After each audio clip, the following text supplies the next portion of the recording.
बिस्मिल्लाहिर्रहमानिर्रहीम। अच्छा जी, simple interest जो कि हमारा इस कॉन्सेप्ट का पहला लेक्चर था, उससे रिलेटेड मैंने 3 एपिसोड्स की शक्ल में आप लोगों को दे दिए। अब बात करनी है मुझे कंपाउंड इंटरेस्ट के बारे में। कंपाउंड इंटरेस्ट का कॉन्सेप्ट समझने के लिए देखें, सिंपल इंटरेस्ट और कंपाउंड इंटरेस्ट को पहले क्या करना पड़ेगा, डिफरेंशिएट करना पड़ेगा। सवाल ये होता है कि भाई कंपाउंड इंटरेस्ट बेसिकली होता क्या है। तकरीबन कैलकुलेशन एक जैसी होती है, लेकिन पहले उसका थीम पूरा समझना पड़ेगा कि सिंपल इंटरेस्ट में और कंपाउंड इंटरेस्ट में बेसिकली डिफरेंस है क्या। तो मैंने क्या किया है कि सेम डेटा को सिंपल इंटरेस्ट और कंपाउंड इंटरेस्ट से अभी इंशाल्लाह कैलकुलेट करने की कोशिश करूंगा, ताकि डिफरेंशिएट किया जा सके कि सिंपल इंटरेस्ट और कंपाउंड इंटरेस्ट में फ़र्क क्या होता है। ठीक है जी, तो ये आपकी स्क्रीन के ऊपर एक 2 कॉलम बने हुए हैं। एक में हेडिंग डली हुई है आपकी सिंपल इंटरेस्ट, उसमें डेटा लिखा हुआ है प्रिंसिपल अमाउंट 5000, और उसके बाद जो है आपका रेट ऑफ इंटरेस्ट 10% है, टाइम है 2 years, और आई की वैल्यू कैलकुलेट करनी है और ए की वैल्यू भी आपको क्या करनी है, कैलकुलेट करनी है। इसी तरह कंपाउंड इंटरेस्ट में भी सेम डेटा मैंने कॉपी किया है, ठीक है, और उसमें भी आपको पी की वैल्यू 5000 दी हुई है, लेकिन रेट ऑफ इंटरेस्ट में क्या लिखा हुआ है, 10% कंपाउंडेड। बस एक पहली बात आज बता दूं कि जब कंपाउंड इंटरेस्ट का सवाल आएगा तो क्वेश्चन में यकीनन ये वो लिख के देगा कंपाउंडेड, और फिर इसके बाद आगे 2-3 टर्मिनोलॉजीज इस्तेमाल होती हैं, उसके मीनिंग भी अभी मैं लिख के दिखा दूंगा आपको। तो एक जगह पे लिखा हुआ आएगा कंपाउंडेड एनुअली, और जो भी चीज़ आती है अभी मैं एक्सप्लेन करूंगा थोड़ी देर में। तो आप सिर्फ यहाँ पे देखें, कंपाउंड इंटरेस्ट और सिंपल इंटरेस्ट में एक ही फ़र्क है। यहाँ पे पहला फ़र्क पर annum, यहाँ पे लिखा हुआ कंपाउंड का वर्ड यूज़ करेगा तो कंपाउंड का फॉर्मूला लगेगा। बाकी टाइम भी देख लें, 2 years है। बाकी यहाँ पे भी एक ही वैल्यू कैलकुलेट करनी है, यहाँ पे भी एक ही वैल्यू कैलकुलेट करनी है, लेकिन यहाँ पर हम सिंपल इंटरेस्ट को हम आई के सिंबल के नाम से मेंशन करते हैं। कंपाउंड इंटरेस्ट में हम सी आई लिखते हैं, ताकि प्रोमिनेंट हो सके कि हम कंपाउंड इंटरेस्ट के बारे में बात कर रहे हैं। अब डिफरेंस क्या है, ये डिफरेंस पहले कैलकुलेट करने की और समझने की कोशिश करते हैं। तो चलिए पहले स्टार्ट करता हूँ मैं सिंपल इंटरेस्ट वाला क्वेश्चन। आपने सिंपल इंटरेस्ट में जब आई कैलकुलेट करना था तो आपने क्या फॉर्मूला पढ़ा था, I is equals to P R T upon 100।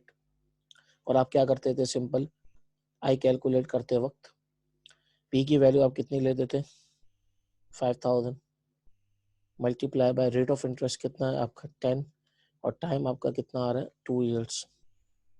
और जब आप इसको डिवाइडेड बाय 100 करते हैं तो आप कैलकुलेटर से चाहें तो सॉल्व कर सकते हैं इसको।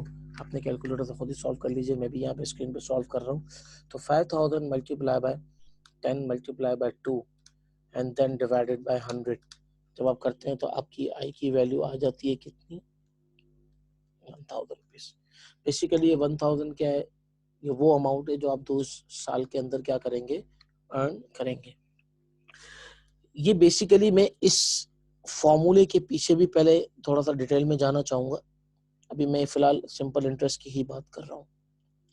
सिंपल इंटरेस्ट में बेसिकली अगर मैं इस 2 साल की वर्किंग को अगर सिंगल ईयर की बेस पे करता, मतलब एक एक साल की वर्किंग अलग अलग करता, जिस तरह ये मैंने 2 साल यहाँ पे डायरेक्ट एक साथ क्या कर दिया, पुट कर दिया, चीज़ों को शॉर्ट करने के लिए और कंसाइज करने के लिए। लेकिन बेसिकली बिहाइंड जो सीन, जो फॉर्मूला काम कर रहा है वो क्या कर रहा है कि अगर मैं ये इंटरेस्ट जो है 2 साल का है, ये 2 साल का इंटरेस्ट निकाला आपने, ठीक है, एक साथ ही निकाल लिया आपने, लेकिन इसके पीछे जो फॉर्मूला काम कर रहा है वो बेसिकली क्या कर रहा है। अगर मैं इसको सिंगल ईयर वाइज कैलकुलेशन करता तो क्या करता, मैं यूँ लिखता। अगर मैं फॉर एग्जांपल I1 लिख दूं ईयर 1 के लिए, 2 साल की वर्किंग है ना, तो आप क्या करते, P multiply by R multiply by T upon 100 करता। और मैं क्या करता, ईयर 1 का अगर इंटरेस्ट निकालना होता तो मैं क्या करता, ईयर 1 में भी मैं कितना रखता, 5000 रखता, आर की वैल्यू मैं कितनी रखता, 10 मल्टीप्लाई बाय, अभी मैं ईयर 1 की वर्किंग कर रहा हूँ तो मैं 2 नहीं लिख रहा, मैं ईयर 1 ही लिख रहा हूँ फिलहाल, और डिवाइडेड बाय क्या करता, 100 कर लेता। तो इसकी कैलकुलेशन करता तो मेरा पास आंसर आ जाता कितना, 500 रुपीज, जो कि ईयर 1 का इंटरेस्ट होता। फिर मैं क्या करता, ईयर 2 की वर्किंग करता। ईयर 2 में खाली मैं क्या लिखता, I2 लिखता, बाकी फॉर्मूला पीछे क्या रहता, वही रहता, क्या, पी आर टी अपॉन 100। और जब मैं पी आर टी अपॉन 100 करता तो ईयर 2 में वर्किंग क्या करता, वही आपकी 5000 लिखता यहाँ पर भी, और आर भी क्या रखता, सॉरी, आर में भी क्या लिखता मैं, 10 और टाइम भी कितना लिखता 1 और डिवाइडेड बाय क्या कर देता 100। तो यहाँ पर भी मेरा आंसर क्या आ जाता 500 आ जाता। मतलब ईयर 1 का भी इंटरेस्ट 500 है और ईयर 2 का भी इंटरेस्ट कितना है 500 है। तो टोटल इंटरेस्ट कितना बना, टोटल इंटरेस्ट कितना बना, मैं I1 और I2 को ऐड कर लूं बेसिकली। तो क्या करता मैं 500 प्लस 500, तो मेरा टोटल इंटरेस्ट कितना आ जाता है 1000 रुपीज का आ जाता है। और यही वर्किंग मैंने यहाँ पर ऊपर की है, ये रही। इसको मैं थोड़ा सा प्रोमिनेंट कर देता हूँ। ये मतलब मैं ईयर वाइज अलग अलग वर्किंग करूँ, इस यही फॉर्मूला इसीलिए तो डिजाइन किया गया है कि जितने साल का भी आपको इंटरेस्ट कैलकुलेट करना हो आप एक ही बारी में फॉर्मूले में पुट करके कैलकुलेट कर सकते हैं। ये जो नीचे जो मैंने वर्किंग की ये एक्स्ट्रा वर्किंग है। यहाँ से ये जो वर्किंग है ये एक्स्ट्रा वर्किंग है, सिर्फ ये समझाने के लिए कि पहले साल का इंटरेस्ट भी 500 था और आपके दूसरे साल का इंटरेस्ट भी कितना था जी 500 था, और टोटल मिला के दोनों कितना हो गया 1000 रुपीज हो गया। यहाँ पर सिंपल इंटरेस्ट में एक बात समझाने का जो मकसद है वो ये है कि देखिए आप आपका ईयर 1 के अंदर भी, आपका ईयर 1 में भी जो आपकी पी की वैल्यू थी वो क्या थी 5000 थी, और आपके ईयर 2 के अंदर भी पी की वैल्यू क्या होती है 5000 ही होती है। मतलब पी आपका चेंज नहीं हो रहा।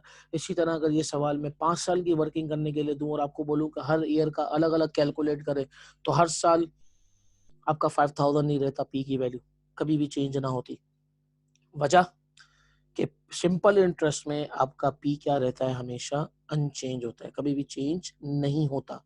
इसी वजह से सिंपल इंटरेस्ट में जो आपका इंटरेस्ट निकलता है वो हर साल का अमाउंट क्या होता है सेम होता है। मतलब मिसाल के तौर पे 4 साल की वर्किंग होती तो तीसरे साल में मेरा 500 रुपीज आता, चौथे साल में भी मेरा इंटरेस्ट 500 रुपीज आता, और पांचवें साल में भी मेरा इंटरेस्ट क्या हो जाता 500 रुपीज आता। मतलब कहने का मकसद ये कि सिंपल इंटरेस्ट में चूंकि पी की वैल्यू कभी भी चेंज नहीं होती, इसी वजह से सिंपल इंटरेस्ट की वैल्यू भी कभी चेंज नहीं होती, हर साल का इंटरेस्ट सेम ही होता है। और जब आप 4-5 सालों का इंटरेस्ट सबको ऐड करेंगे तो टोटल इंटरेस्ट आपके पास सामने आ जाएगा। आप यहाँ देख सकते हैं कि ईयर 1 का इंटरेस्ट भी 500, ईयर 2 का इंटरेस्ट भी कितना, और इसी तरह अगर मैं 4 या 5 साल का वर्किंग दूंगा आपको तो हर साल का इंटरेस्ट क्या रहेगा सेम ही रहेगा। तो मतलब ये बात तय हुई कि सिंपल इंटरेस्ट में पी की वैल्यू तो वैसे ही चेंज नहीं होती, और उसी की वजह से जो निकलने वाला इंटरेस्ट है उसकी वैल्यू भी चेंज नहीं होती। अच्छा, अब जब वैल्यू चेंज नहीं होती तो इसका मतलब है कि पी हमेशा कांस्टेंट रहता है सिंपल इंटरेस्ट के केस में, लेकिन कंपाउंड इंटरेस्ट के केस में ऐसा नहीं है। ठीक है, कंपाउंड इंटरेस्ट में थोड़ा सा कॉन्सेप्ट डिफरेंट है, तभी तो डिफरेंशिएट किया गया। और मैंने सवाल सेम इसलिए रखा है ताकि सवाल सेम रहेगा और दोनों के आंसर्स क्या आएंगे अलग अलग आएंगे, तो डिफरेंशिएट करना आप लोगों के लिए क्या हो जाएगा थोड़ा सा आसान हो जाएगा कि सेम क्वेश्चन सिंपल इंटरेस्ट से सॉल्व करें तो क्या आंसर आता है और सेम क्वेश्चन कंपाउंड इंटरेस्ट से सॉल्व करें तो आंसर क्या आता है। अब बात करता हूँ कंपाउंड इंटरेस्ट की। कंपाउंड इंटरेस्ट में क्या होता है कि सपोज करें सेम क्वेश्चन कंपाउंड इंटरेस्ट से सॉल्व करता हूँ, पूरा फॉर्मूला वही है। सपोज करें कंपाउंड इंटरेस्ट में मैं कहता हूँ कि भाई 2 साल की वर्किंग निकालनी है, लेकिन इसमें भी मैं ईयरली वाइज पहले कैलकुलेट कर रहा हूँ। ये समझाने के लिए मैं वर्किंग कर रहा हूँ, अभी जो वर्किंग कर रहा हूँ समझाने के लिए।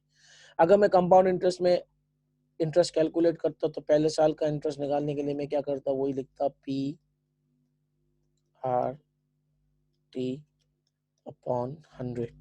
ठीक है जी, तो पी आर टी अपॉन 100 के मुताबिक इधर भी क्या रखता है 5000, क्योंकि पी कितना था 5000 मल्टीप्लाई बाय रेट कितना था 10। और अभी मैं चूंकि ईयर 1 की वर्किंग कर रहा हूँ लेकिन टाइम 2 दिया हुआ है, लेकिन मैं ईयर 1 की वर्किंग कर रहा हूँ इसलिए मैं ईयरली वाइज कर रहा हूँ तो मैं 1 लिख रहा हूँ और डिवाइडेड बाय 100 कर दिया। तो पहले साल का इंटरेस्ट आपका इसमें कितना आ गया 500 रुपीज, जो कि आपके सिंपल इंटरेस्ट में भी कितना आया था 500 रुपीज ही आया था। ये देख लें आप, यहाँ पे भी क्या आ रहा है 500 रुपीज। लेकिन जब मैं कंपाउंड इंटरेस्ट के केस में ईयर 2 की वर्किंग करने लगता हूँ तब जरा केस सुन लें क्या होता है। कंपाउंड इंटरेस्ट में फॉर्मूला तो मैंने वही लिखा, क्या पी आर टी अपॉन 100। लेकिन याद रहे कि कंपाउंड इंटरेस्ट के केस में ईयर 2 में आपका पी जो होता है ना, पी वो क्या हो जाता है चेंज हो जाता है। कैसे चेंज हो जाता है? उसमें रूल ये कहता है कि कंपाउंड इंटरेस्ट के केस में जब आप सेकंड ईयर की वर्किंग करेंगे तो सेकंड ईयर के अंदर अब आप क्या करेंगे, पहले आपका पी कितना था, पहले ओरिजिनल 5000 और आपका पहले साल का इंटरेस्ट कितना है 500, ये मिला के टोटल कितना हो गया 5500। मतलब जब आप ईयर 2 का इंटरेस्ट कैलकुलेट करेंगे तो आपकी पी की वैल्यू क्या हो चुकी होगी, बढ़ चुकी होगी। और वो कितनी अमाउंट से बढ़ेगी, इतनी अमाउंट से बढ़ेगी जितना आपने प्रीवियस ईयर का इंटरेस्ट अर्न किया होगा। मतलब हर नए साल के लिए जो पी होगा उस पी के अंदर प्रीवियस ईयर्स का इंटरेस्ट शामिल होना चाहिए। तो मैं अगर ईयर 2 की जब वर्किंग करने लगूंगा फॉर्मूला वही लगाऊंगा PRT/100, लेकिन अब ईयर 2 के अंदर मेरी पी की वैल्यू क्या हो चुकी है 5000 के बजाय कितनी हो चुकी है 500, उसमें क्या हो चुका है ऐड हो चुका है। और ये 500 क्या है, हमारा पिछले साल का इंटरेस्ट है। तो जब मैं ईयर 2 की वर्किंग करूंगा तो बजाय 5000 लिखने के मैं क्या लिखूंगा 5500 मल्टीप्लाई बाय ये तो 10% ही होगा। और इसके अलावा यहाँ पे ईयर 1 ही लिखूंगा क्योंकि सेकंड ईयर है, लेकिन है तो एक ही साल ना, वर्किंग तो एक ही साल की कर रहे हैं हम। और डिवाइडेड बाय 100 कर दूंगा। जब मैं डिवाइडेड बाय 100 करता हूँ तो इसका मतलब क्या होता है कि 5500 मल्टीप्लाई बाय 10 मल्टीप्लाई बाय 1 और डिवाइडेड बाय 100। तो अब आंसर आ रहा है मेरा ईयर 2 का इंटरेस्ट कितना आ रहा है 550। इस तरह देखा जाए तो टोटल इंटरेस्ट कितना बना I1 प्लस I2 जो कि कितना है 500 प्लस 550। तो ये टोटल आ गया आंसर 1050। मतलब अगर सिंपल इंटरेस्ट में देखा जाए तो टोटल इंटरेस्ट मैंने कितना कमाया 1000, जबकि कंपाउंड इंटरेस्ट में सेम क्वेश्चन अप्लाई किया तो मैंने कितना कमाया 1050। इसका मतलब कंपाउंड इंटरेस्ट में आपको इंटरेस्ट नॉर्मली ज़्यादा मिलता है और सिंपल इंटरेस्ट में इंटरेस्ट कम मिलता है। अब सवाल ये कि ईयर 2 का तो ये, अगर ये सवाल तीसरे साल का होता, 3 साल का होता, तो जब मैं तीसरे साल की वर्किंग करता ना, फॉर एग्जाम्पल मैं अगर इसमें 3 साल की वर्किंग करता तो मैं ईयर 3 का इंटरेस्ट पता है किस तरह निकालता। मैं ईयर 3 का इंटरेस्ट निकालने के लिए मुझे पहले पी फॉर्मूला में वही लिखता PRT/100।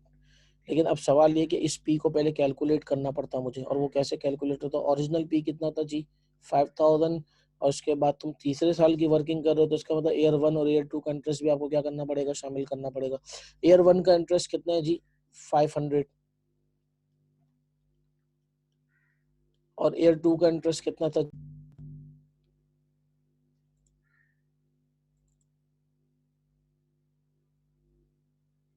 ठीक है।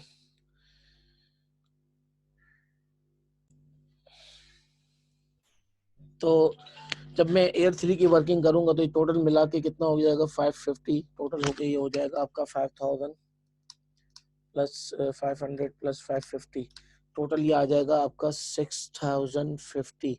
इसका मतलब ईयर 3 की वर्किंग करने के लिए अगर मांगता तो मैं 6050 लिखता, मल्टीप्लाई बाय 10 करता, 1 करता और डिवाइडेड बाय 100 करके इसका आंसर निकालता ईयर 3 की, जो कि अभी मांगी नहीं है, मैं एहतियातन ऐसे करके दिखा रहा हूँ। तो इसका आंसर आता मेरे पास 605 रुपए अगर मैं ईयर 3 का।